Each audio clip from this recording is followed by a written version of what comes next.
Not all casualties of war die on the battlefield, and their sacrifice no less heroic. Rosa Rapp was born in 1894 in Jeffersonville, Indiana, and she enrolled in the Louisville City Training Hospital for nurses. She wanted to train to be a nurse, and she graduated from there in 1917, which is right around when the United States entered World War I. So the next year in 1918, she enrolled in the Army Nursing Corps and was deployed to France. So she was very passionate about being a nurse, and she was very excited to go to France. But unfortunately, shortly after arriving, she contracted influenza. So in 1918, the Spanish flu pandemic was raging around Europe. It was one of the chief causes of illness and death for both soldiers and personnel, and lots of civilians as well.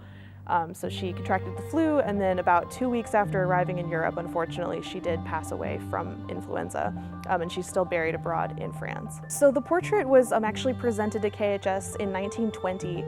It was commissioned by her fellow nurses from the Louisville City Hospital to honor her service. She was still considered somebody who engaged in military service, even though she was only in Europe for about 2 weeks.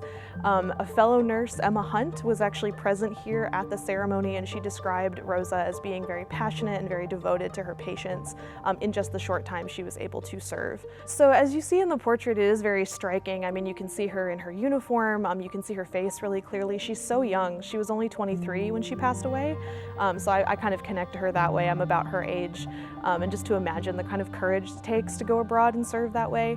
We had this portrait in our collection for a really long time, but it had never been widely available to the public. So it used to be on exhibit, but it hadn't been hanging for a while, and so I was actually able to digitize it and make it available to the public for the first time. So getting to share her story with a broader audience and make sure that she's not forgotten for her service was really exciting for me. It was incredible to find out that one of her fellow nurses, Emma Hunt, is actually in the exhibit, and we actually have some objects belonging to Emma Hunt, so you can see the kind of things that Rosa might have had in her possession when she was working as a nurse.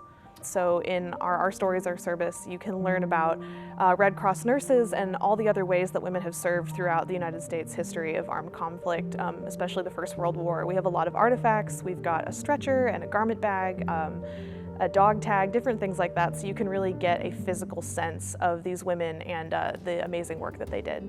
To learn more, visit us online at history.ky.gov. From the Kentucky History Center and Museums in downtown Frankfort, I'm Doug High.